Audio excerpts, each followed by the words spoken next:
Welcome to the 29th floor. Today we're talking about Steve Jobs, a man that we at Fast Company have been pretty obsessed with over the years. And no one really has looked at Steve Jobs, his life and his work in such depth as Rick Tetzelli. Rick, you're working on a book about Steve Jobs.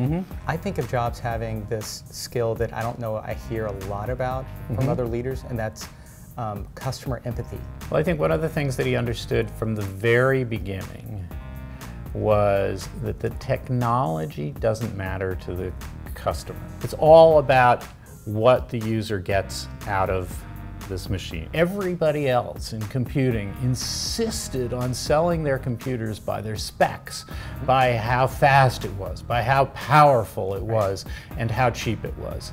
And Apple always understood that that wasn't the way to sell. Steve and Regis McKenna, who was one of the great early marketers of Silicon Valley, made it seem as if, you could just pick this up and do things at home. Like, all of a sudden this Mac 2 was going to be something you could do your recipes on. And the thing was that's not what that computer was originally. It was good for programmers and for very sophisticated computer users.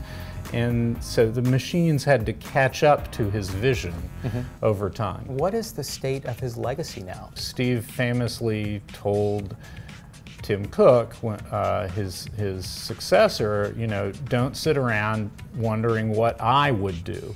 That's not the point. And Tim Cook has clearly not done that. He's done all kinds of things that Steve would never have done. It's very different, and he's fired people who were key under Steve. You spent 2 years researching Steve Jobs, and I'm curious what it's like to kind of see the world through your eyes. He got power into the hands of people, and people can do amazing things with these tools, amazing things. And I'm always aware of Steve and a few others like him sort of wanting to get this power to people. Rick, thanks for coming in. I know we'll continue our conversation about Steve Jobs and his legacy in the coming months and years. Great. Thanks for watching us on the 29th floor. We want to know what you think about Steve Jobs and his legacy. Tweet us with the hashtag 29th floor, and we'll see you next time.